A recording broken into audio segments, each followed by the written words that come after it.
segalanya bagiku. Hadirmu di hidupku, terutama bagiku. Penyertaanmu, penyertaanmu Tuhan, segalanya bagiku. Hadirmu di hidupku, terutama bagiku. Anugerahmu,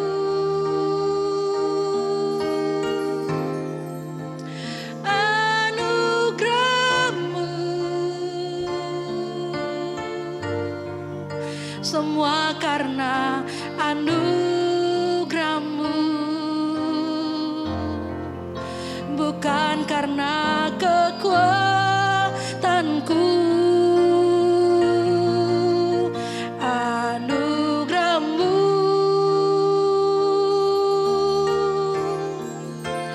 anugerahmu Tuhan, kasih dan sayangmu, sumber kekuatan bagiku. Mari jemaat Tuhan, sama-sama kita nyanyikan pujian ini, katakan penyertaanmu segalanya bagi kami, segalanya bagiku. Hadirmu di hidupku, terutama penyertaanmu Tuhan, penyertaanmu Tuhan, segalanya bagiku. Hadirmu Tuhan, hadirmu di hidupku, terutama bagiku. Katakan anugerahmu,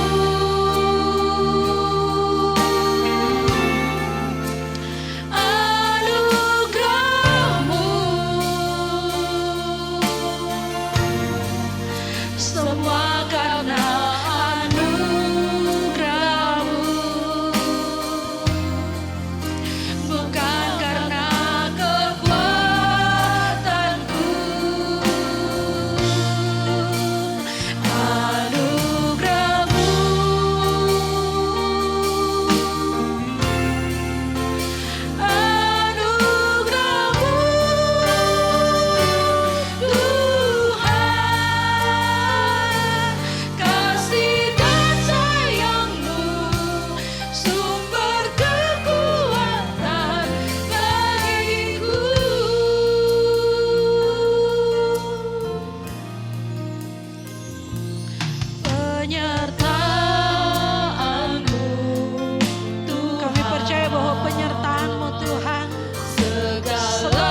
semua karena anugerah-Mu, bukan karena kuat dan hebat kami, bukan karena kekuatan. Haleluya, anugerah-Mu, anugerah-Mu Tuhan tercurah buat kami Tuhan.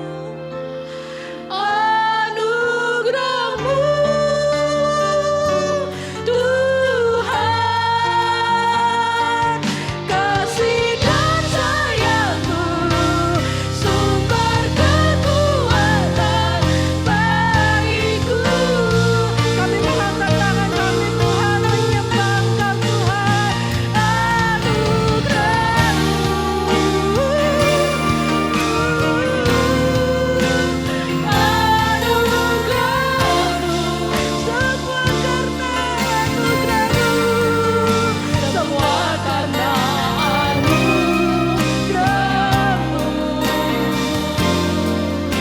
Bukan karena kekuatanku,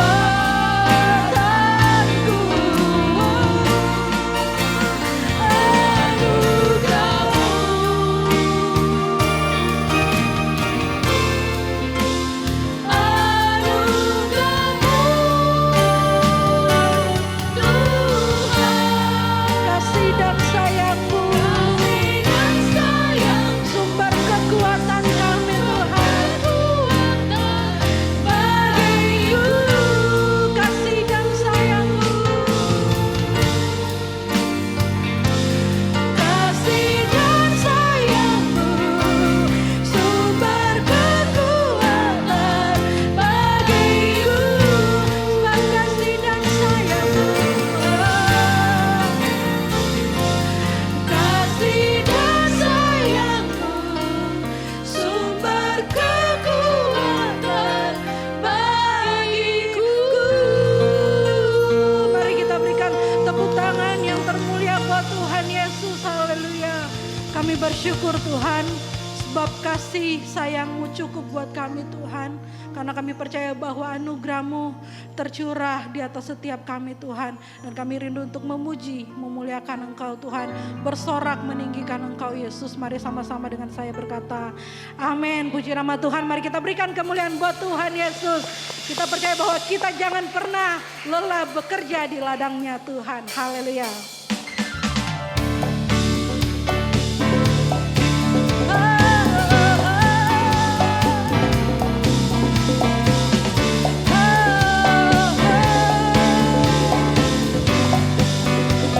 Katakan, jangan lelah bekerja di ladangnya Tuhan.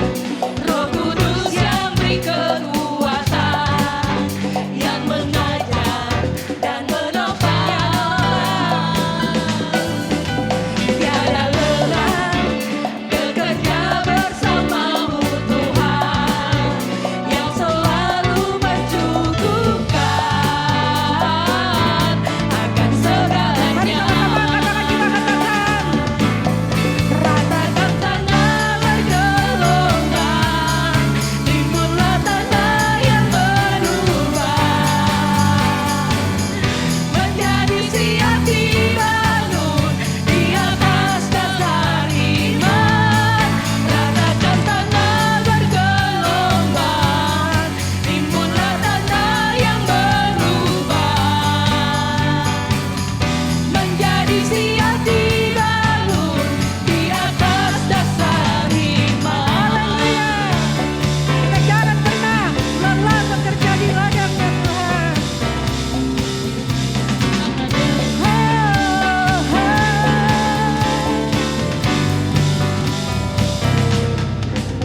Jangan lelah bekerja di ladangnya Tuhan. Roh Kudus yang beri kekuatan,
berkuasa, seluruh bumi sujud menyembah, tinggikan namanya.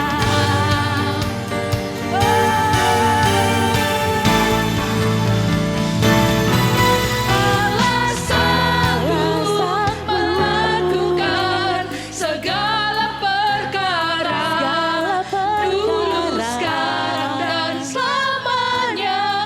Kuasanya tidak berubah. Allah sanggup melakukan segala perkara, dulu, sekarang, dan selamanya.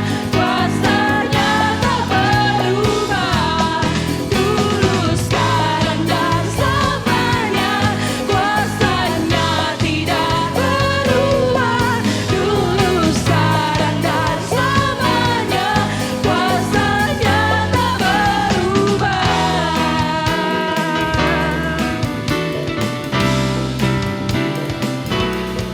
Haleluya.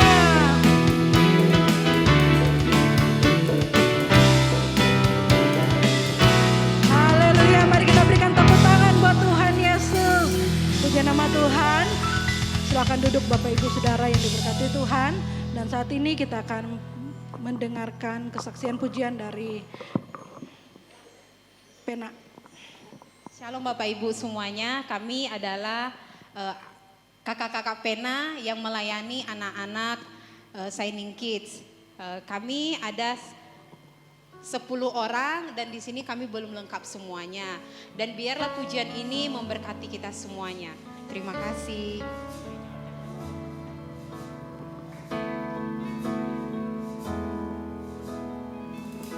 Cinta kau, rahmatmu nyata bagiku, hidupku di dalam tanganmu.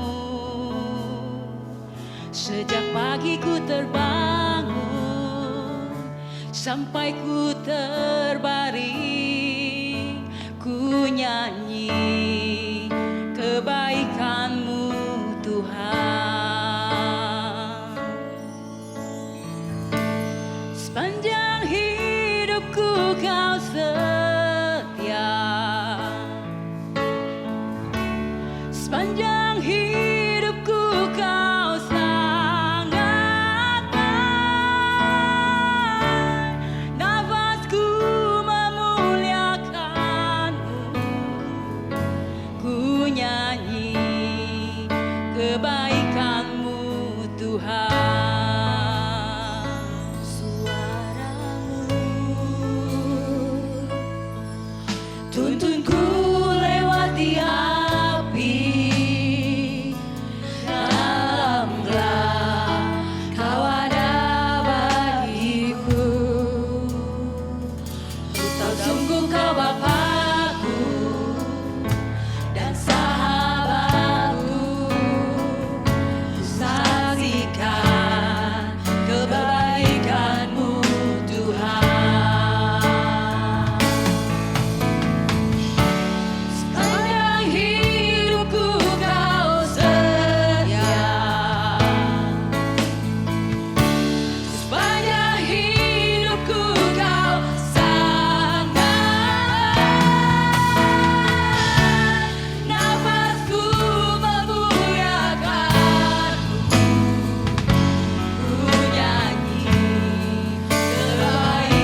Puji Tuhan, itulah pujian dari kakak-kakak sekolah minggu kita. Tuhan Yesus memberkati.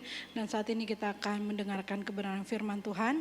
Mari kita siapkan hati kita untuk diberkati dengan kebenaran firman Tuhan.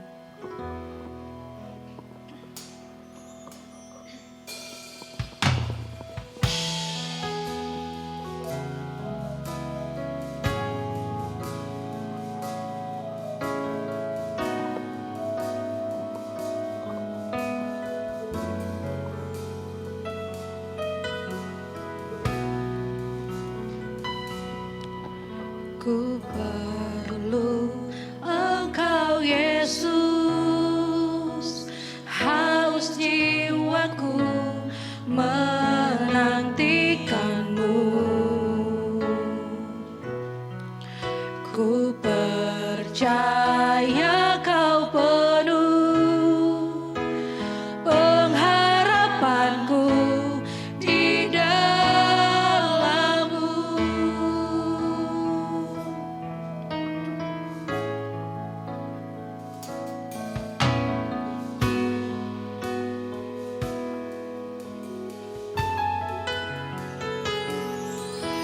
Ku perlu Engkau Yesus, haus jiwaku menantikan-Mu.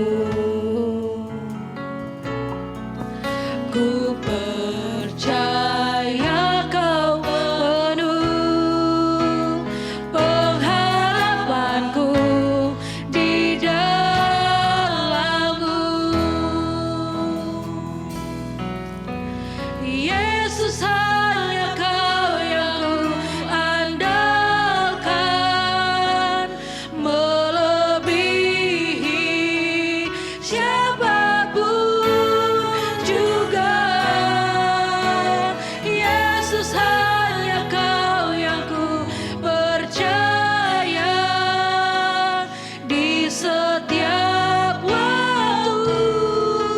Tiada lain yang ku andalkan selain Kau, Yesus. Kita percaya bahwa hanya Yesus yang kita andalkan. Terima kasih Tuhan Yesus. Kami perlu Engkau Tuhan dalam hidup kami.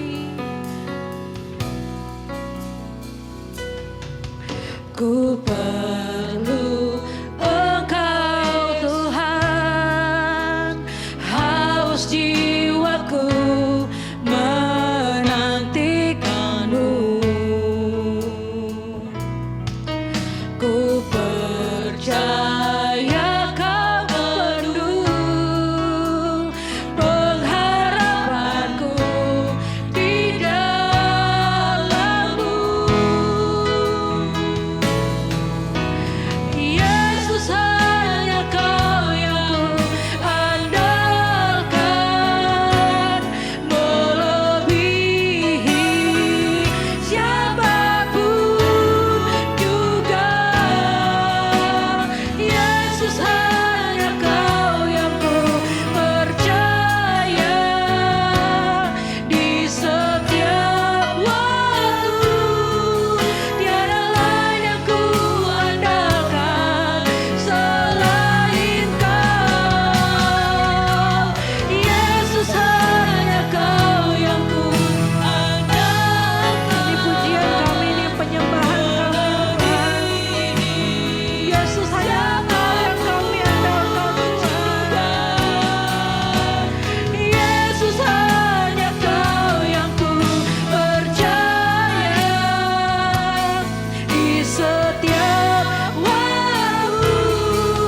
Tiada lain yang ku andalkan selain Kau, Yesus. Saya mengundang kembali kita bangkit berdiri untuk menghormati kebenaran firman Tuhan. Terima kasih Tuhan untuk kebaikan-Mu dalam hidup kami. Terima kasih buat penyertaan-Mu dalam hidup kami Tuhan. Hanya Engkau Yesus yang kami andalkan. Hanya Engkau Yesus yang kami muliakan dan kami perlukan Tuhan. Oh.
Mari kita berikan kemuliaan buat Tuhan Yesus. Dan acara selanjutnya saya serahkan kepada khotbah.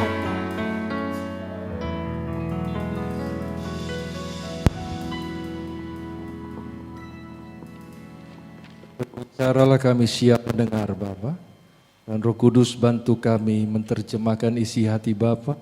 Kami pulang, kami lakukan dengan segenap. Dalam satu nama Tuhan Yesus Kristus, Juru Selamat tunggal dunia, sambut firman Tuhan. Yang siap diberkati katakan amin. Silakan duduk. Selamat pagi Bapak Ibu Saudaraku. Shalom.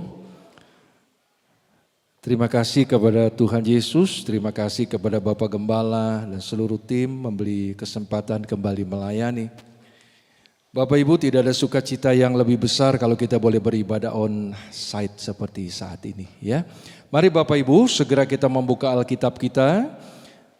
Apa yang kira-kira Tuhan akan sampaikan menjadi kekuatan bagi Anda. 1 Raja-Raja 19.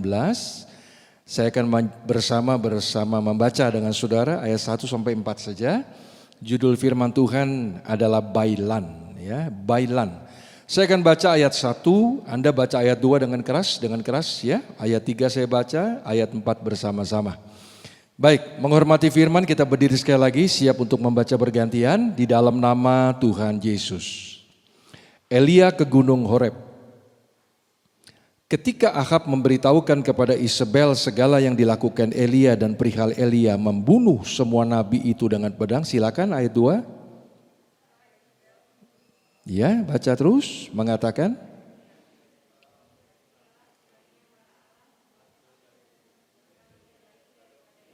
Jika besok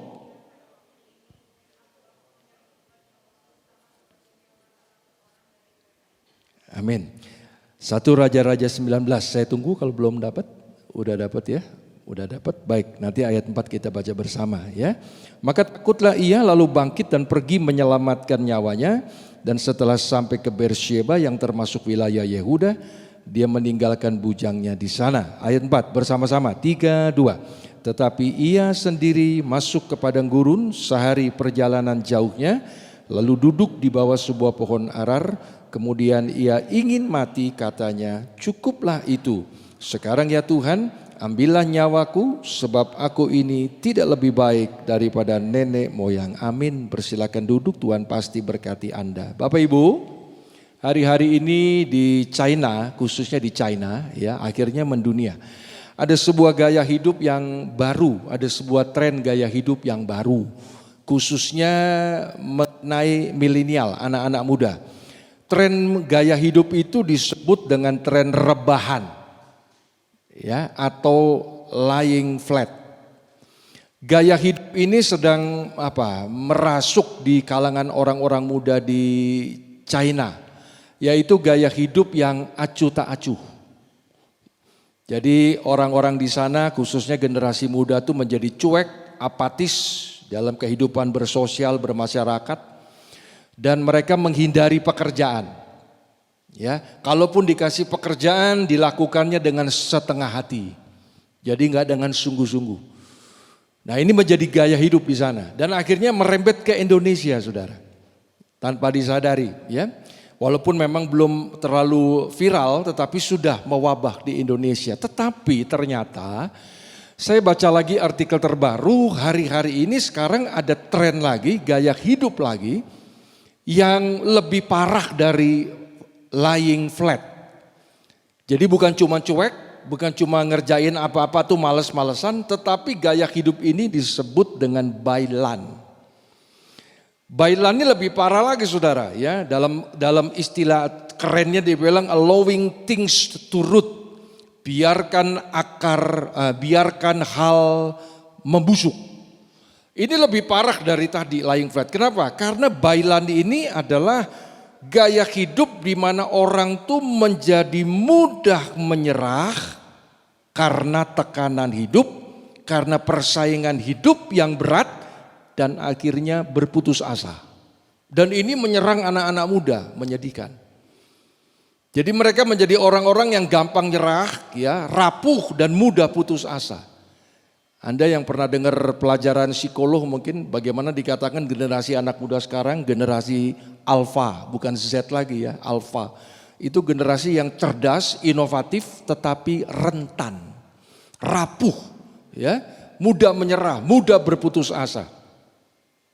Kalau Anda membuka di dalam kitab, dalam kamus besar, saudara, kita coba cari tahu apa kira-kira definisi putus asa. Putus asa itu ternyata putusnya harapan, sirnanya harapan, hilangnya harapan ya, dalam diri kita akibat benturan hebat. Peristiwa hebatlah yang dialami dan orang itu nggak siap menerima situasi tekanan itu dengan berpikir jernih. Akhirnya dia putus asa. Anda pernah putus asa? Saya sering putus asa, saudara. Ya, bahkan jangan saya, Elia yang Anda barusan baca, seorang nabi yang luar biasa. Saya bisa katakan dia the legend. Elia ini nabi yang melegenda, saudara, ya, banyak mujizat, banyak perkara besar, bahkan dia nggak mati tapi dia hidup-hidup naik kemana? Naik ke sorga dengan kereta berapi. Ternyata Elia yang hebat, super premium hebat ini pernah putus asa. Putus asanya kenapa Bapak Ibu? Dia tidak memiliki pengharapan, dia berputus asa dan akhirnya Anda bingung. Pak Daniel, kenapa Elia nabi hebat bisa berputus asa? Ini bukan soal hebat. Karena putus asa itu bicara tentang keputusan. Anda mau kuat atau Anda mau lemah? Keputusannya di tangan siapa, saudaraku? Tangan kita. Ada amin ya? Di tangan kita. Tuhan gak pernah mengkreasi kita untuk menjadi lemah. Katakan amin ya. Roh Kudus selalu menjadikan kita. Tapi keputusan kita mau lemah atau mau kuat. Firman pagi hari ini. Apakah Anda mau lakukan atau tidak? Keputusan di tangan Anda, bukan di tangan Tuhan. Roh Kudus hanya menolong, menghibur ya, mengingatkan. Jadi Elia ini kita coba feedback. Kenapa dia bisa putus asa ya? Kenapa dia bisa hilang harap ya? Ternyata padahal sebelumnya Elia ini melakukan perkara yang sangat dahsyat, sangat heroik. Anda masih ingat ya? Nanti baca di rumah ada 1 Raja-Raja 17 seterusnya. Dia habis mengalahkan berapa nabi, saudara, di Gunung Karmel. 850 nabi palsu. Gak main-main loh. Saya pernah dengar seorang pendeta bisa kalahin satu dukun di satu pedalaman ibadah udah hebat. Ini dia kalahkan 850, antara lain apa? 450 nabi Baal dan 400 nabi Asyera. Ya, nabi Baal, nabi Asyera ini nabi yang membantu Ratu Isabel, Raja Ahab dalam menyembah kepada Baal. Jadi Elia mengalahkan mereka, bahkan bukan cuma mengalahkan tapi diapain? Dimutilasi, dibunuh semua sama Elia. Wah, dahsyat Bapak Ibu. Jadi Elia ini habis melakukan perkara yang luar biasa, tapi dalam waktu singkat dia bisa pindah zona menjadi putus asa. Bapak Ibu, seorang yang bernama Constant Friday, dia pernah bilang begini, keputusasaan itu bukanlah bukti kerja keras, tetapi itu tanda kurangnya iman. Kalau Anda baca ayat 2 dari 1 Raja-Raja 17, Elia diancam oleh siapa, saudara? Isabel, mau dibunuh karena habis membantai 850 nabi Baal, diancam sama Isabel. Mati loh. Ya, gua lihat besok apa nyamamu tidak sama dengan mereka. Lalu ayat yang ketiga bilang apa? Maka Elia pergi menyelamatkan nyawanya. Kalau Anda buka Alkitab bahasa Indonesia masa kini, Elia lari supaya tidak dibunuh. Dengan kata lain, Elia ini takut mati. Sebelum lanjut sedikit mendalami lagi, pertanyaannya, apa salahnya Pak Daniel jika Elia itu melarikan diri, menyelamatkan diri dari kematian yang diancam Isabel? Apa salahnya? Bukankah itu berhikmat, Pak? Kita kan punya hikmat, jadi mau dibunuh ya lari dong. Nah, sebelum ngomong tuh kenapanya tuh kita mau munculin dulu pertanyaan besarnya. Kenapa Isabel tadi kan kejar Elia dan mau dibunuh? Saya udah bilang, karena Elia mengalahkan dan membunuh berapa? 850 nabi. Nah Bapak Ibu, yang Anda harus ingat ya, di Gunung Karmel 850 dukun tuh dikalahin sama Elia, dibunuh semua. Ingat nih, ada hal penting yang mesti dicermati ya. Secara de facto Elia tuh berada di Gunung Karmel. Dia kelihatan di Gunung Karmel secara de facto. Dia berada di Gunung Karmel, dia melakukan mujizat besar ya, dia bunuh tuh semua nabi, betul.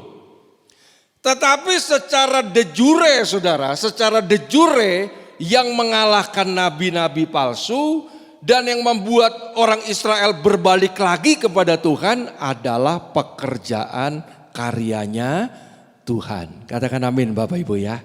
Bukan kerjanya siapa? Elia. Kerjanya siapa? Tuhan.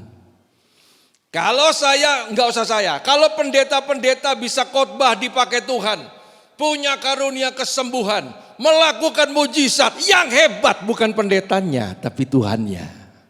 Sederhananya begitu. Makanya banyak pendeta lupa diri, dipakai Tuhan jadi hebat, lalu dia merasa diri dia Tuhan, bahaya nih. Maunya gereja gede, diundang PK-nya maunya gede. Kemarin saya baru ke Bandung, keponakan saya menikah ya. Di mana tuh? Yang lagi top tuh sekarang tempatnya, Gedung Putih, White House, Lembang. Ya. Saya datang karena saya diminta memberi nasihat dalam ibadah. Lalu ngobrol-ngobrol dengan papa mamanya. Yang berkati siapa? Oh, dia sebut ini. Pendeta ini, karena kalau pengen undang pendeta besarnya, pendeta topnya, gembala sidang seniornya katanya, itu mahal dan fasilitasnya banyak. Hotelnya mesti bintang 7, puyer, amin saudaraku ya. Iya, PK-nya sekian, mobilnya sekian. Namanya siapa Pak? Rahasia perusahaan di tangan gua. Banyak pendeta lupa diri. Betul, secara de facto Elia yang angkat tangan, yang datengin api. Tapi yang kerja siapa? Tuhan. Kita ini cuma alat, amin ya. Kalau kita Tuhan gak mau pakai, dikemprokin jadi nganggur kita. Apa Pak buktinya kalau yang kerja Tuhan? 1 Raja-Raja 18, gak usah dibaca. Ayat 38, maka ayat itu berkata apa? Datanglah api dari surga, dari langit. Then fire from the Lord. New English jelas ngomongnya. Then fire from the Lord fell from the sky. Membakar habis apa tuh? Korban yang ada di mezbah bakaran. Emang Elia bisa Pak datangin api dari langit? Aduh, siapa Elia? Yang kerja Tuhan. Kenapa saya angkat ini ke permukaan? Karena kenapa Elia jadi lari dari Isabel? Putus asa menyelamatkan. Karena dia merasa gue dikejarkan karena gue ngalahin tuh 850 nabi. Dan itu yang kerja siapa? Dia merasa diri dia. Jadi dia harus menyelamatkan diri. Salah konsep. Dia lupa yang membuat sebuah perkara dahsyat itu adalah Tuhan. Yang mengalahkan semua nabi itu adalah Tuhan. Bapak Ibu, kita berapa sering ya berpikir bahwa baik buruknya hidup kita tuh seperti Elia. Ditentukan bagaimana kita memanage, menata hidup kita. Jadi kalau kita mau kaya, kita mau sehat, mau sukses, pakai standar dunia. Apa standar dunia bilang? Kalau kamu mau kaya, kalau kamu mau sukses, kerja keras. Bahkan over 24 jam. Bergaul sama orang kaya, ikuti seminar-seminar. Kalau kamu mau sehat, pola makan diatur, rajin nge-gym, rajin olahraga. Sehingga ada banyak orang kebablasan. Apa? Ketika dia sukses, maka dia akan berkata, saya sukses karena saya yang bekerja keras. Kalau dalam dunia rohani, gerejanya jadi besar, maka gembala sidang dikultuskan. Karena gembalanya yang hebat, maka jemaat ribuan.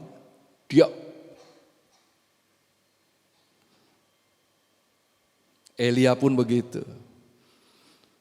Kalau mau sehat, jaga pola makan, olahraga, tidak salah. Tapi kata Paulus, latihan badani terbatas. Tapi bersyukur ibadah itu mendatangkan banyak berkat. Jadi kalau Anda membangun hidup pakai standar dunia yang saya katakan tadi, ketika Anda gagal maka Anda akan berputus asa. Karena Anda merasa semua usaha gua sia-sia. Semua kerja keras gua sia-sia. Dan akhirnya bunuh diri. Tapi kalau Anda membangun dan pengertian mindset Anda bahwa setiap keberhasilan dalam hidup, Yeremia 9 katakan kalau bermegah, janganlah bermegah karena kekayaan, tapi karena takut akan Tuhan. Kalau Anda sadar tuh semua yang Anda miliki, Anda bersama saya berkata apa? Semua karena anugerahnya, sama-sama, diberikannya pada kita. Lebih keras. Semua anugerahnya dari Dia, gitu ya. Bagi hormat kemuliaan nama Tuhan. Jadi kalau kita pakai standarnya Tuhan, semua yang aku kerjakan adalah dari Tuhan dan dikembalikan untuk kemuliaan Tuhan. Ketika saudara mengalami keterpurukan tapi Anda sadar bahwa Anda ada di dalam anugerah Tuhan, tidak ada alasan buat kita putus asa. Tidak ada alasan untuk kita hilang harapan. Satu kali mungkin Tuhan akan izinkan Anda menjadi maaf orang-orang yang terpuruk dalam ekonomi. Tidak perlu putus asa selama Anda yakin Anda berada di dalam zonanya Tuhan, hadirat Tuhan, anugerahnya Tuhan. Tuhan bisa pakai kemiskinan Anda untuk memuliakan nama Tuhan. Saya langganan kemiskinan dan saya sudah buktikan itu. Arti kemelaratan, Tuhan bisa pakai itu. Pak, gak sembuh-sembuh sakit saya. Tuhan bisa pakai sakitmu untuk kemuliaan Tuhan. Mama saya 4 tahun kanker payudara, gak sembuh-sembuh, makin parah. Tapi jadi kesaksian sampai matinya kanker. Tapi dia pelayanan ke desa-desa. Dia terobos pedalaman dan orang semua salut, tante luar biasa. Cancer stadium 4 tapi tetap bersemangat dalam khotbah. Itu loh. Aduh, kalau jadi Kristen maunya enak terus, maunya suksesnya semua punya, gak ada masalah. Gereja udah penuh saudaraku, gereja udah penuh. Makanya Anda lihat cara Tuhan mengajar Elia. Pakai standar Tuhan supaya Anda tidak berputus asa dalam tekanan, tetap kuat. Ayat 2. Ketika Isabel mengancam Elia, Elia lari ketakutan, Elia takut dibunuh, Elia lari menjauh dari Isabel. Matius 10 ayat 28, Anda bisa buka dengan cepat. Matius 10 ayat 28. Dan janganlah kamu takut kepada mereka yang dapat membunuh tubuh, tetapi yang tidak berkuasa membunuh jiwa. Takutlah terutama kepada Dia besar yang berkuasa membinasakan baik jiwa maupun tubuh di dalam neraka. Paham ayat ini? Jangan takut sama mereka yang bisa binasakan tubuh tapi gak bisa binasakan jiwa dan ngirim ke neraka. Yaitu siapa? Tuhan. Artinya Bapak Ibu, takut akan kematian tidak boleh melebihi takut akan Tuhan sebagai eksekutor kematian. Bapak Ibu yang dikasihi Tuhan pagi hari ini, siapa yang gak takut mati di ruangan ini? Angkat tangan. Siapa yang tidak takut mati? Pak Daniel sendiri, gue takut. Haleluya. Gue takut. Kalau bisa jangan takut, jangan mati dulu Tuhan. Anak saya 2 belum merit, baru 1. Saya belum punya cucu, pengen merasain punya cucu. Jangan mati. Yang muda-muda, gue belum merasain kawin. Gue merasain jadi orang sukses. Ya, banyak kita takut mati. Buktinya apa? Begitu sakit kepala sedikit, langsung dokter spesialis di Singapura. Keren saudara. Cuma sakit kepala dokter Singapura spesialis. Ketika ritme jantung berdetaknya enggak beraturan. Biasanya normal. Dedak. Sekarang ritmenya gimana Pak? Rada ngedangdut. Gak beres nih tekanan darah gua. Langsung ke Jerman cari dokter top. Ritme jantung was the meter. Kumaha damang. Kenapa tuh pada begitu semua? Apa pengen sehat? Enggak. Jawabannya satu. Jamin apa? Takut. Covid. Waduh Covid. Saya gak bilang Covid lagi dah. Covid kayak orang Bogor ngomong Covid. Iya kan TV, televisi. Covid nih. Wah semua di rumah. Menjadi orang rumahan luar biasa. Gereja tutup semua. Lalu orang bilang hikmat. Padahal bukan hikmat. Takut mati. Cuma kan gak rohani kalau bilang takut mati. Ya kan kelihatannya kok dunia banget. padahal takut mati. Jadi orang selalu takut akan kematian. Hanya orang yang di dalam Tuhan yang tidak takut kematian. Ayo katakan amin loh, amin gak tuh? Dijemput sama kereta, saya pernah ketemu seorang tante, omnya meninggal, 85 umurnya, kenal deket. Dia bilang, Daniel, tante sudah bilang sama katanya, sebelum dia mati. Kenapa? Nanti kamu dijemput, jangan salah kereta, keretanya putih, bukan hitam, kata si tante begitu saudaraku. Dijemput sama dokar, amin saudaraku ya, kalau mati gitu. Luar biasa ya. Jadi banyak orang takut mati, jadi begitu dia nggak sehat sedikit, jalan, periksa ya. Wah, mau jaga-jaga semua. Tetapi ketika dia nggak beribadah, dia nggak berdoa berbulan-bulan. Santuy bro and sis. Gak kelihatan dari ibadah ini sebulan udah onsite gak kelihatan. Ditanya gembala loh, pas kok baru datang kok. Sebulan gak kelihatan, senyum loh. Senyum. Sibuk. Aduh, proyek lagi banyak, keren habis. Saya 33 tahun melayani Tuhan. 28, masuk 29 tahun menggembalakan sidang. Saya gak pernah ketemu jemaat saya yang sebulan gak ibadah. Ketika saya tanya, kemana aja kok gak kelihatan sebulan, bercucuran air mata. Saya rindu banget. Gak pernah. Yang ada nyengir. Iya sibuk Pak. Banyak proyek. Yang lebih parah lagi males. Ini terkutuk banget. Amin saudaraku ya. Males. Ya di sini emang gak ada dong. Ada amin gak? Gak ada yang ngaku. Haleluya ya. Haleluya. Jadi sekali lagi, tidak boleh takut kepada kematian melebihi takut akan siapa? Karena kematian itu cuma cara sekali lagi. Bersyukur Indonesia nggak Turki udah berapa ratus, 600 rumah kan rubuh. Udah berapa ribu, lebih dari 4.000 mati. Tambah lagi kemarin saya dengar udah puluhan ribu sekarang yang mati. Jadi Turki itu gempa, lalu kita bilang ada orang Kristen nggak ada. Dan mungkin kita akan bilang, lo kok matinya ketiban Pak? Lo mati cuma cara. Setuju saya Pak, siapa tuh? Almarhum Bikman Sirait pernah ngomong gitu kan, mati cuma cara. Naik pesawat nyemplung, cuma cara, yang penting setelah mati. Kalau kamu percaya Tuhan, kamu selamat, itu aja.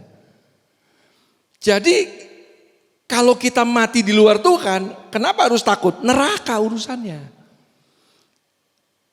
Nah karena itu Elia, dia memberi respon yang salah. Ketika ancaman kematian lewat Isabel datang, dia beri respon salah. Apa? Lari menyelamatkan diri, dan puncaknya ayat 4, Elia berputus asa. Bapak Ibu, putus asa sudah bilang dari awal khotbah, itu putus harapan, ya, putus harapan. Seorang yang bernama Hal Lindsey, dia pernah bilang begini, manusia dapat hidup 40 hari tidak makan, kuat. Puasa 40 hari gak makan kuat Bapak Ibu, ya. Banyak teman saya pendeta lakukan itu. 40 hari tidak makan kuat. Lalu manusia apa? 3 hari tidak minum kuat. Tapi jangan lebih, dehidrasi. Ya, makanya puasa 40 hari total tuh kalau nggak anugerah jangan main-main. Lalu apalagi manusia 4 menit tidak bernapas kuat. Jadi mungkin nyelam gitu ya, 4 menit tanpanya kuat. Tetapi manusia 1 detik, berapa Bapak Ibu Saudara? 1 detik without hope, tanpa pengharapan, tut. Jadi ada banyak orang yang sebetulnya sakitnya nggak parah karena dia ketakutan, nggak punya pengharapan, jadi parah, mati. Nah 1 Korintus 13 ayat 13, buka dengan cepat. 1 Korintus 13 ayat 13 berkata begini, demikianlah terkenal. Tinggal ketiga hal ini, bantu saya tuh, apa? Yaitu iman. Kedua apa tuh? Pengharapan. Ketiga apa tuh? Kasih, baca. Dan yang paling apa itu? Paling besar diantaranya ialah apa? Jadi ibu-ibu, bapak-bapak, kalau Anda mau tetap kuat hadapi 2023, tidak mau berputus asa, tetap ada dalam anugerah Tuhan, ya, menjadi orang yang tidak mudah menyerah, berarti kita harus pelihara iman, kita harus pelihara apa? Pengharapan. Pak Daniel, supaya iman pengharapan tetap membuat saya eksis dalam Tuhan, 2023 tetap kuat. Gimana ya Pak? Ancaman kematian bisa datang, maksudnya apa? Tantangan hidup. Isabel akhir zaman bisa ada Pak, melewati banyak masalah di hidup saya. Supaya iman pengharapan saya terpelihara. Bagaimana Pak? Berikan porsi terbesar dalam hidupmu. Apa namanya?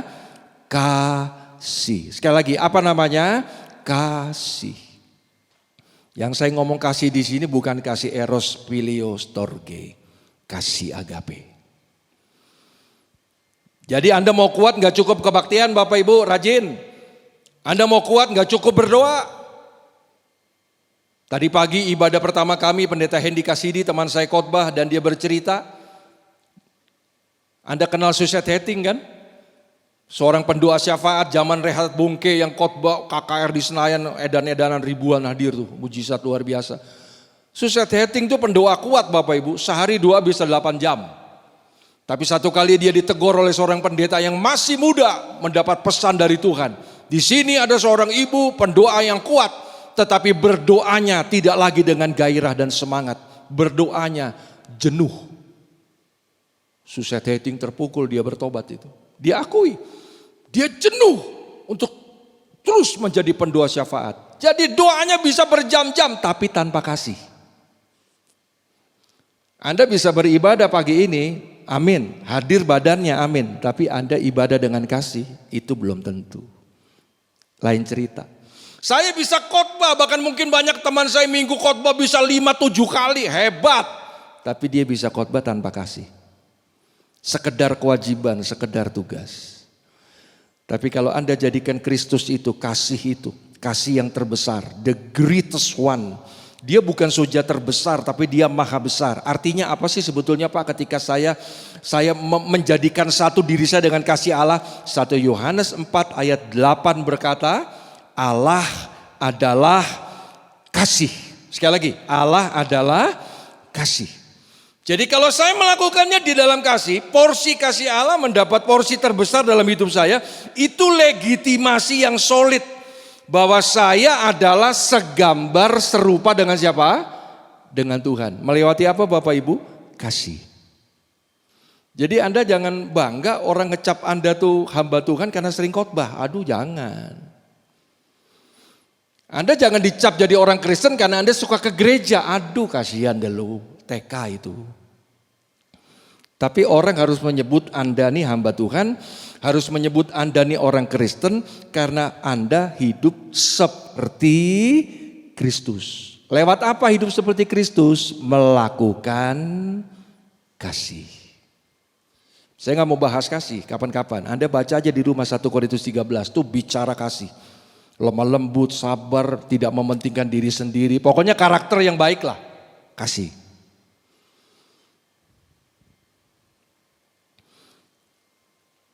Tanggal 1 Februari saya dan istri booster kedua Teras Kota Mall BSD.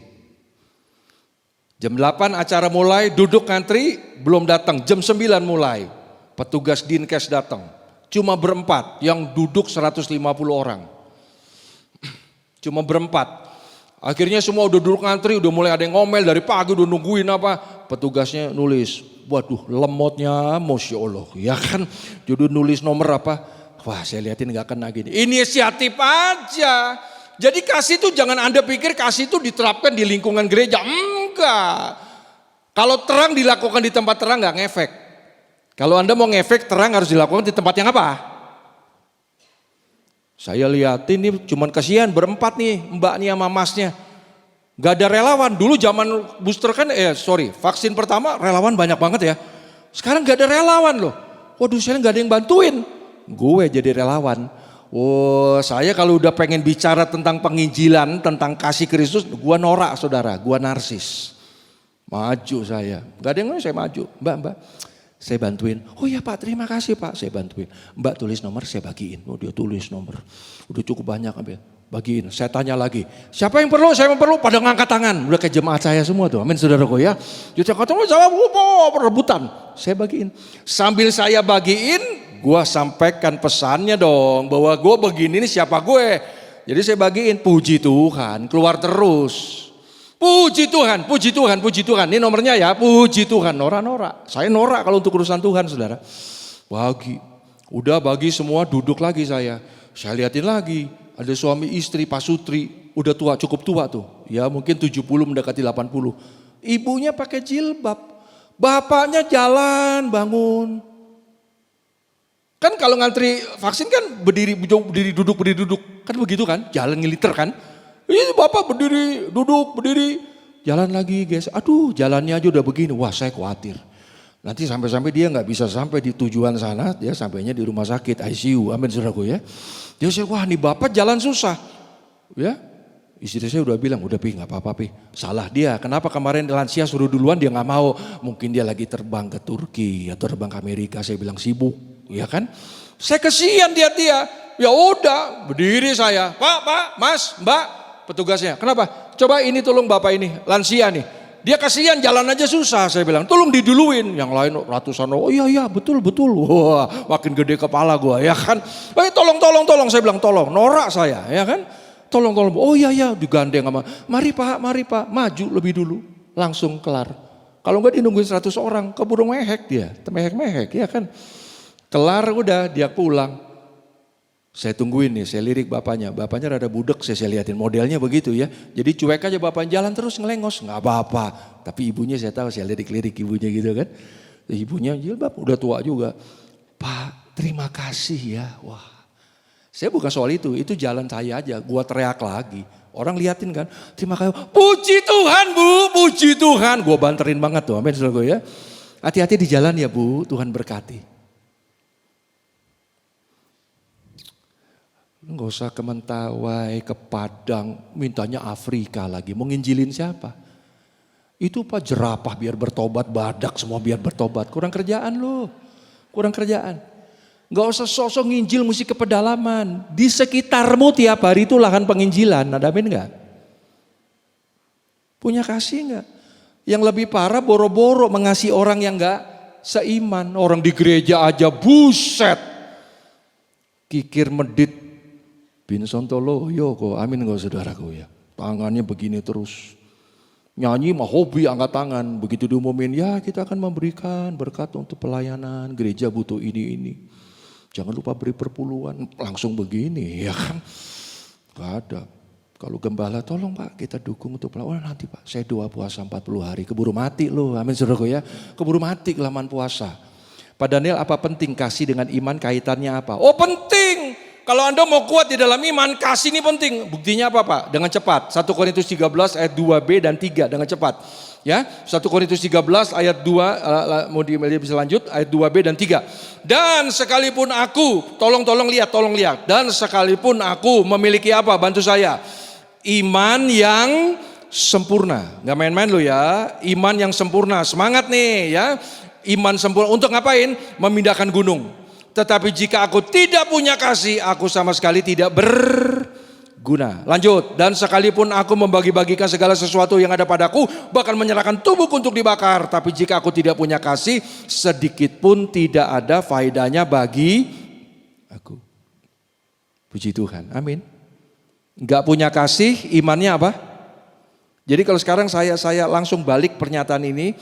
Anda beribadah, tapi beribadah tanpa kasih. Ibadah Anda tidak ada artinya, faedahnya.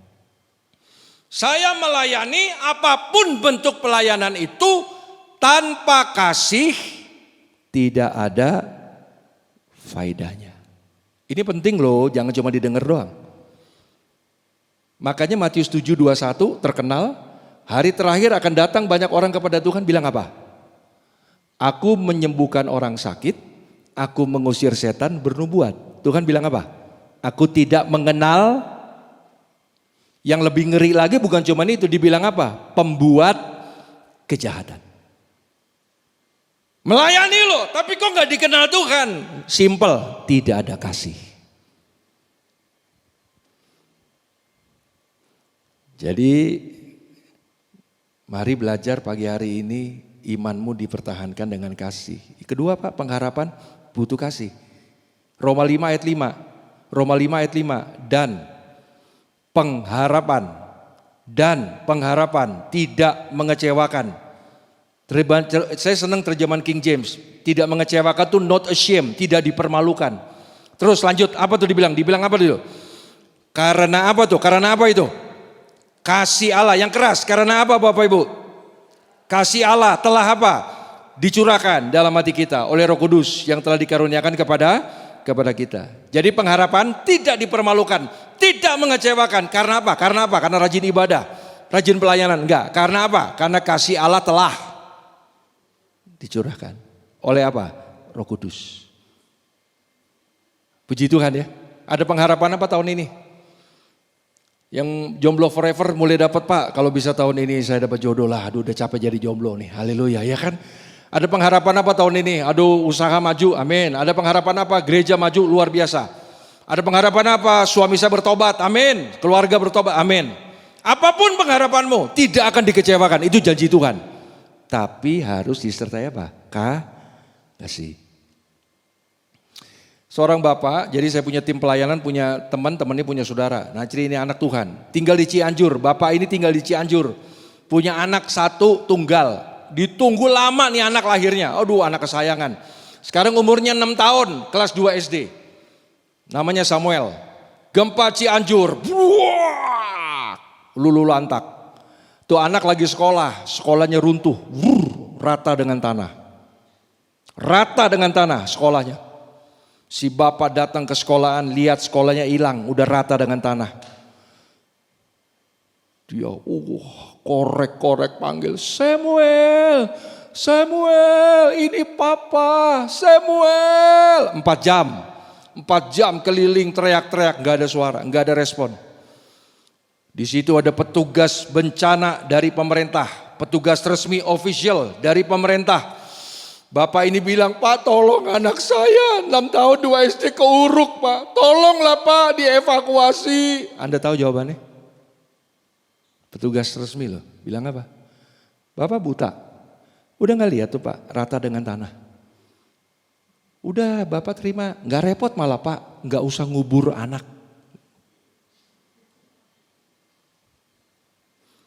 Digituin bapaknya Samuel. Oke.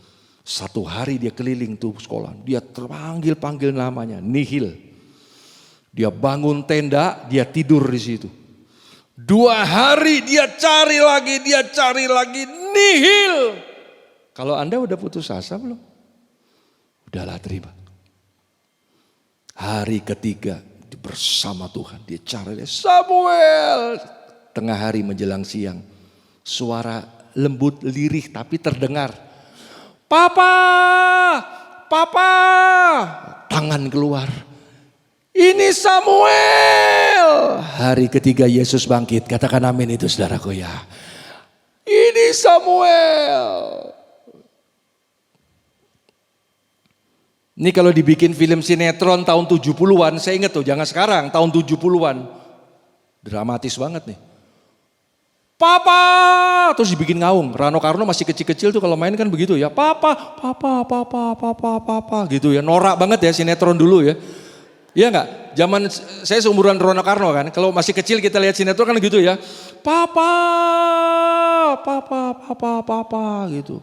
Samuel. Terus begitu dia keluar, jalan lari di slow motion larinya. Betul enggak? Norak bener ya kan. Papa. Tapi keren-keren loh lagunya Edi Silitonga, saya senang loh. Ayah gitu kan ya. Kembalilah Pak. Bapaknya pergi lupa alamat tuh. Amin saudaraku ya, kesian itu. Lagu The Mercies, bagus-bagus loh Bapak. Wah papanya dipelok Samuel. Wah nangis dia. Anda tahu petugas pemerintah lihat kejadian itu. Tadi dibilang suruh kubur sekalian kan. Lihat gitu hidup anaknya. Kui dia kalau orang Jawa bilang, ngerti saudaraku? Dia kui hormat minta ampun. Papanya tanya, Samuel kamu 3 hari bisa tahan kenapa? Saya percaya Papa pasti temukan saya. Tuhan tolong. Selama saya teruruk Pak, teman saya nangis semua, saya hibur mereka. Pengharapan tidak mengecewakan. Kalau kasih arah apa tadi? Kalau dicurah nih apa sih Pak Daniel? Ekeo, aslinya ekeo. Artinya apa dicurah tuh? Dituang abis-abisan, fulfill. Artinya apa sih Pak? Luber. Nah itu. luber. Kasih Allah udah luber belum di hidup Anda? Anda suka ngomong, Pak Daniel, saya ini orangnya sabar Pak, sabar saya. Tapi kalau kelewatan Pak, ya saya juga manusia Pak. Ini belum luber kasihnya, amin saudaraku ya. Ini belum luber, standar. Dunia juga gitu. Lu jual, gue beli, itu standar. Lu gak ganggu gue gak ganggu lu. Oke, cia hilang ngomongnya. Oke men. Lu ganggu gue, tunggu aja lo. Itu bukan kasih. Kasih Allah harus lu. Apa luber itu apa? Luber itu apa? Matius 5. Ditabok pipi kiri, beri yang. Jangan ngantuk amin loh, jangan amin. Gak berani kan amin kan, ya kan? Orang minta baju, kasih apa? Jubah. Luber. Harus gitu. Di Alkitab ngajar sama musuh, ngerti kan ya? Musuh tuh gak cukup diampuni loh kalau Kristen. Ada amin kan ya?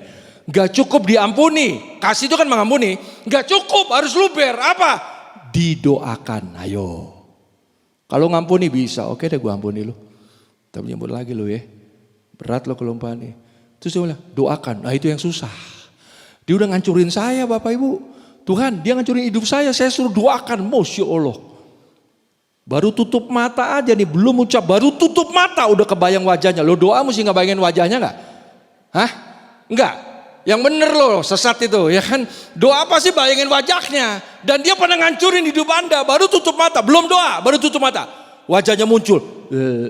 Dia begitu lagi saudaraku. Gak bisa doain. Tapi Alkitab bilang apa? Doakan. Jadi Anda ingat, dipenuhi Roh Kudus, dipenuhi kasih Allah tuh dipenuhi Roh Kudus, bukannya glosolali. Aduh, banyak orang jago glosolali akhirnya lali. Nah, itu bukan yang utama. Kisah Rasul 11:24 dengan cepat, terakhir. Kisah Rasul 11:24, karena Barnabas adalah orang baik. Baik loh ya, penuh dengan apa tuh? Roh Kudus dan apa? Iman. Sejumlah orang dibawa kepada Tuhan. Jadi orang kalau penuh dengan Roh Kudus, penuh dengan kasih Allah, dia orang yang baik. Ada amin kan? Dia orang yang baik. Tapi baik di sini jangan dipahami baik standar dunia, suka nolong dan. Baik di sini apa Pak Daniel? Agatos aslinya. Apa tuh? Lahiriahnya baik, yang kelihatan nih baik, yang kelihatan ini baik, tetapi moralnya artinya apa Pak? Yang di dalam, yang spiritual itu juga baik. Jadi apa Pak Daniel? Luar dan dalam satu warna. Apa tuh? Injil sepenuh.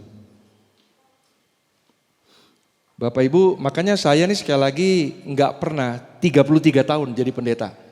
Bukan mau sombong, pelayanan keliling, gereja gede kenyang, yang ribuan kenyang, 15 tahun saya di situ. Tapi saya nggak pernah kagum, jangan tersinggung, saya nggak pernah kagum dengan orang yang aktif di gereja. Itu sudah tugas kita. Wow, dari pagi sampai malam tuh kalau gereja gede tuh lihat tuh. Dari ibadah 1, 2, 3. Gue belum sempet makan lu. Aduh gue mesti singer, gue mesti ini. Saya suka dengerin tuh. Hebat ya, sampai gak sempat makan seperti Yesus. Karena melayani, kan begitu. Apa terus saya kagum? No.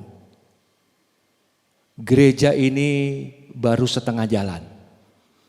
Pak buktinya gimana Pak? Nomor 1 tanya di rumah. Yang ditanya siapa?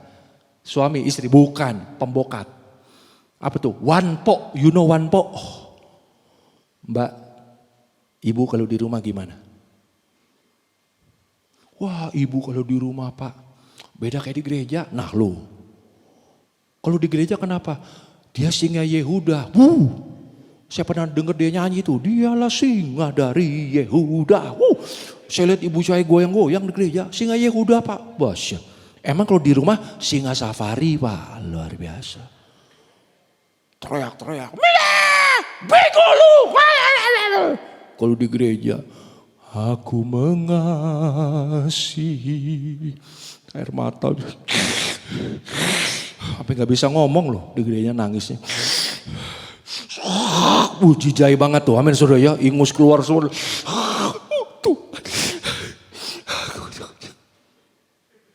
Tuhan di atas tahu keseharian saudara. Gombal lu kata Tuhan. Moyung lu kata Tuhan. Nggak percaya nanti tanya Tuhan. Siapa mau tanya Tuhan berarti harus mati. Ayo siapa mau tanya Tuhan.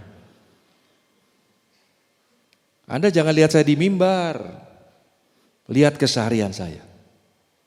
Di situ aslinya. Luar dalam harus apa? Kalau bersaksi banyak ceritanya nggak cukup. Bagian terakhir ayat 5 sampai 8. Terminal akhirnya Elia Gunung Horeb. Di mana Tuhan bicara dan akhirnya pulihkan Elia. Tapi dalam perjalanan menuju Gunung Horeb. 2 kali Elia dibangunin malaikat untuk ngapain Bapak Ibu? Ini akhirnya dibangun ke kekuatannya tapi lihat pelajaran terakhir. 2 kali dibangunin malaikat untuk makan dan minum karena Elia tidur terus. Disuruh makan roti minum aja tidur terus males-malesan meresponnya. Sampai malaikat 2 kali bangunin, bangun.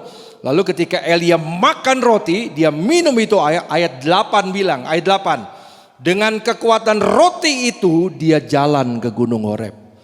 Jadi kapan Elia dipulihkan? Dari keputusasaan jadi kuat kembali, passionnya nyala lagi ke Gunung Horeb karena dia makan roti dan minum air, nggak males-malesan. Terkenal Matius 5 ayat 6, terkenal Matius 5 ayat 6, berbahagialah, salah satu poin khotbah bahagia Yesus, berbahagialah orang yang lapar dan haus akan kebenaran, karena mereka akan diapakan? Dipuaskan. Sekali lagi. Akan dipuaskan. Siapa tuh? Lapar haus. Pak Daniel lapar hausnya apa Pak? Baca kata asli baru ngerti. Ini bukan biasa. Laparnya apa Pak Daniel? Peinao. Peinao itu apa Pak? Menderita karena kelaparan hebat. Jadi kayak orang tuh udah lapar sekali. Lapar. Itu seperti itu. Lalu minum. Berbagai mereka lapar haus. Hausnya kayak apa Pak? Aslinya bilang dipsau. Dipsau itu apa Pak? Menderita kehausan. Kayak di padang gurun gak ada. Mana air nih? Haus. Kalau Anda habis dari jalanan, habis makan minum dari jalanan, habis belum makan minum dari panas terik. Naik motor, ketemu di rumah, kendi, langsung. Maaf ya. Gila-gilaan banget. Makan minumnya gila-gilaan. Ini bicara apa sih Pak Daniel? Passion. Ini bicara gairah. Dengan kebenaran tuh gairahnya tinggi. Seperti orang lapar banget, haus banget.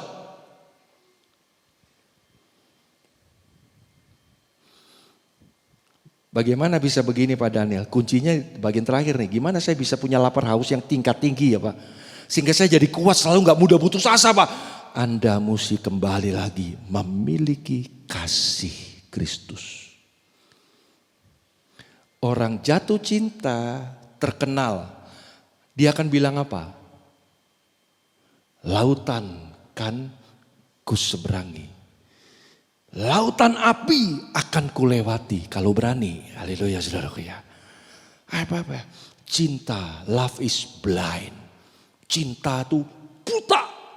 Artinya apa? Seringkali akal sehat gak jalan. Jadi apapun oke. Atas nama cinta oke.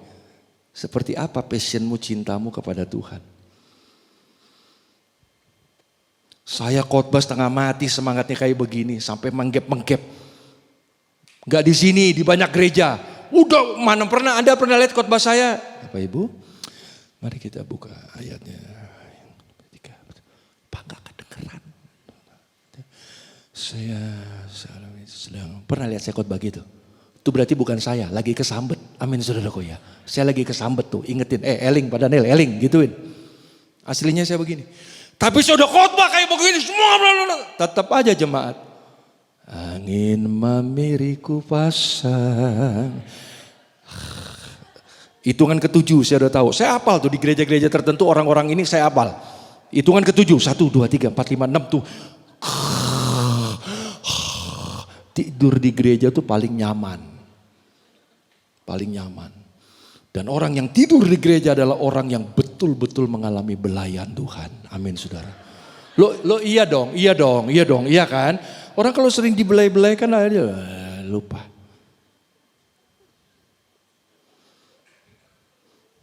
Kalau ditegur marah, kalau nggak ditegur jangan handphonean terus, dengerin. Saya ayat, padahal dia chatting sama selingkuhannya. Amin saudaraku ya. Dia chatting. Itu nggak lapar haus. Maaf jangan marah. Saya khotbah ke tempat ini, Anda mau dengar apa enggak, saya enggak rugi. Saya pulang bye-bye, shalom, dapat PK, luar biasa, haleluya.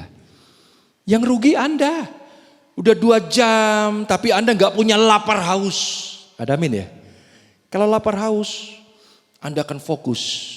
Setiap benih firman Anda enggak mau terlewati, karena itu udah berkat di dalam setiap perkataan ayat-ayat firman. Anda lapar haus memuji Tuhan, enggak perlu disuruh, berdiri. Tepuk tangan. Dengan sendirinya passion itu ada.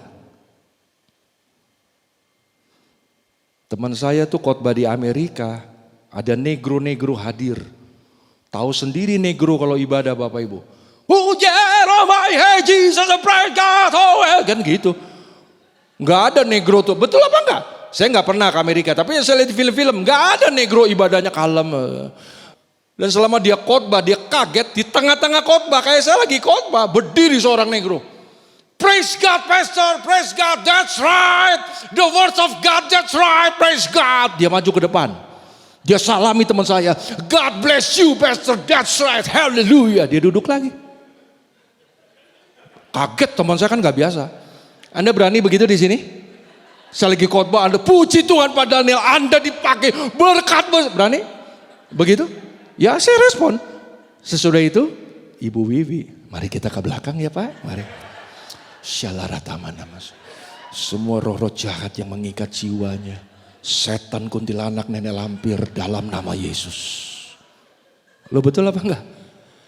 Betul enggak? Emang budaya kita enggak bisa konyol, tapi saya mau cerita kenapa? Passion. Ada amin. Jangan marah, saya di sini udah lama, bukan saya mau. Ya Anda marah bagus lah, gak apa-apa lah, itu namanya kena. Tadi disuruh baca ayat, aduh udah kayak dikasih celurit di sininya. Yang baca cuma 2-3 orang dan selalu di sini begitu, jangan. Ada amin ya? Passion dong, ada amin gak? Suara itu untuk memuliakan Tuhan, amin gak? Kalau Anda lapar haus, baca dengan keras, dengan semangat, amin gitu. Dan Anda akan menjadi orang yang tidak mudah berputus asa. Ayat terakhir penutup, sorry kelamaan, puji Tuhan, sorry kelamaan. Udah capek belum? Sorry kelamaan, udah capek belum? Saya yang capek, haleluya. Anda enak lu tinggal ketawa duduk, gue yang ngegap. Enggak, bercanda. Kidung Agung 8 ayat 6-7. Terakhir, Kidung Agung 8. Saya bilang ya, mau kuat di dalam pengharapan, passion, lapar haus, harus ada kasih. Kidung Agung, kitab cinta luar biasa nih, pasal 8 ayat 6-7. Ayat 6-7. Saya baca ayat 6, lalu 7 baca, semangat ya, saya 6. Taruhlah aku seperti meterai pada hatimu, seperti meterai pada lenganmu. Karena cinta kuat seperti maut, kegairahan gigih seperti dunia orang mati. Nyalahnya adalah nyala api, seperti nyala api Tuhan. Ayat 7 keras, 3, 2. Air yang banyak terus tidak dapat memadamkan cinta. Terus sungai-sungai tidak dapat. Sekalipun orang memberi segala harta benda. Untuk apa? Namun dia pasti akan katakan amin yang percaya. Kata cinta di Kidung Agung, ahaba aslinya. Ahaba, apa tuh Pak Daniel? Dari bahasa Yunani. Ahaba, le ahaba. Itu dari akar kata apa Pak? Agapesai. Dari agapesai kita tarik agapau. Agapau apa Pak? Agape. Kalau Anda punya kasih Allah, meluap-luap di hidup Anda, lihat seperti nyala api Tuhan. Tidak mudah terpadamkan, tidak mudah menyerang, gak bisa dihanyutkan. Berkobar-kobar sampai kedatangan Tuhan. Amin. Tuhan berkati saudara. Ku tak menyerah, walau kadang ku tak mengerti, tetap berserah. Tetap berserah, keyakinan di dalam hati. Rencana yang terbaik, rencana yang terbaik, semuanya datang darimu. Semuanya datang darimu, karena tanganmu memurnikanku. Karena tanganmu, glory, memurnikanku. Ku tetapkan hatiku untuk percaya tanpa syarat. Tanpa syarat takkan goyah, ku nyatakan imanku untuk setia. Senangkan hatimu, senangkan hatimu. Katakan belajar, kata demi kata, saya akan bantu nyanyi dengan pengertian. Ku tak menyerah, walau kadang ku tak mengerti, walau kadang ku tak mengerti. Tetap berserah, keyakinan di dalam hati. Tetap berserah, bangunkan passion itu Bapak. Keyakinan biar kasih Allah melingkupi, kembali luber dalam setiap kami. Rencana yang terbaik semuanya datang darimu, semuanya datang darimu.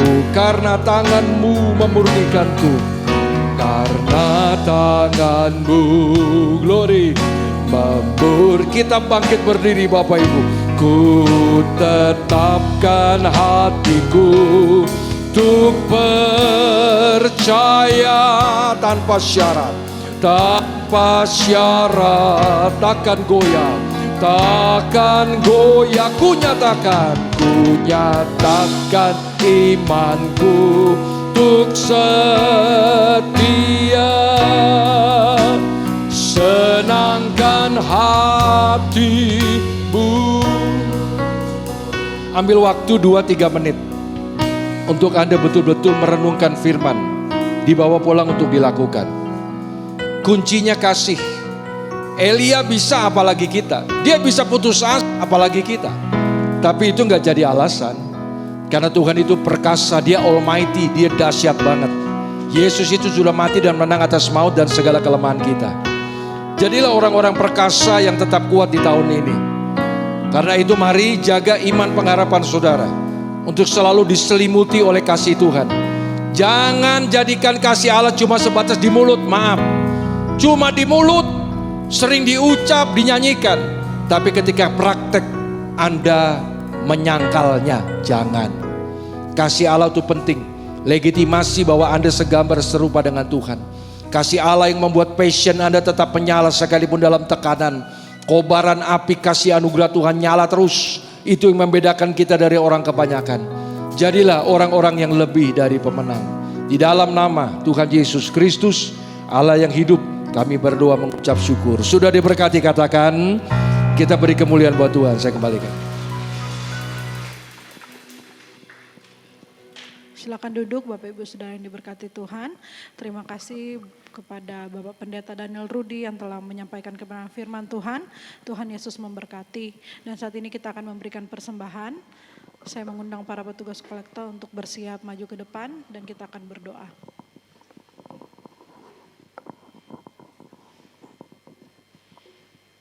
Mari kita berdoa. Bapa di surga, kami bersyukur Tuhan di siang hari ini kami telah diberkati dengan kebenaran firman-Mu Tuhan. Dan saat ini kami akan memberikan persembahan, biar kiranya Tuhan Yesus memberkati persembahan yang nantinya akan kami berikan. Dan memberkati gereja kami, memberkati jemaat Tuhan. Kami bersyukur, kami memberi dengan penuh sukacita, haleluya. Amin. Mari memberi dengan sukacita. Dan sambil kita memberikan persembahan, kita akan mendengarkan pengumuman.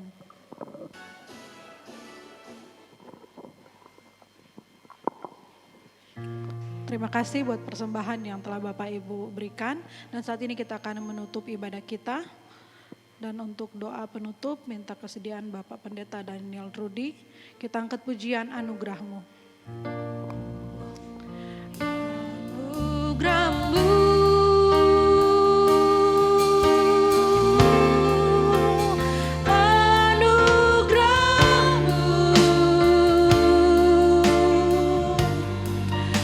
Semua karena anugerah.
Mari kita bangkit berdiri Bapak Ibu Saudara. Bapa di sorga, terima kasih kami telah mengakhiri ibadah kami. Kami percaya Tuhan tetap menyertai kami sepulang dari rumah-Mu di tempat ini. Berkati sekali lagi untuk seluruh jemaat yang hadir, pelayan yang terlibat bagian diberkati, terlebih hamba-Mu yang kami kasihi, Bapak Gembala, Bapak Samuel, si ibu, anak mantu, cucu semua. Tuhan berkati dan pakai mereka untuk tetap menjadi kepanjangan tangan Tuhan memberkati umat-Mu. Terima kasih, kami akan berpisah satu lain, Tuhan kirim malaikat jaga kami. Dan semoga kota jahat apapun dihancurkan. Dalam nama Tuhan Yesus Kristus, ketemu kembali dalam ibadah mendatang penuh berkat tempat ini. Mari kita kadang kedua tangan, diberkati dan pastikan pulang menjadi berkat. Setelah itu kita angkat kembali pujian ini, anugerah-Mu. Tuhan memberkati dan melindungi engkau. Tuhan menyertai engkau dengan wajah, menyertai engkau dan memberikan engkau kasih karunia. Tuhan menghadapkan wajahnya kepadamu dan memberikan damai sejahtera. Pulanglah saudaraku sekalian, terimalah berkat jasmani terlebih berkat rohani yang melimpah. Damai sejahtera yang melampaui segala akal, kasih sayang yang maha sempurna, berkat pertolongan, perlindungan dan penghiburan tanpa batas bersumber dari Allah Bapa, Putra Allah dan Allah Roh Kudus di dalam nama di atas segala nama, Tuhan Yesus Kristus. Sertai kita siang ini sampai Maranatha, Tuhan Yesus datang kali kedua bahkan selama-lamanya. Anugerah-Mu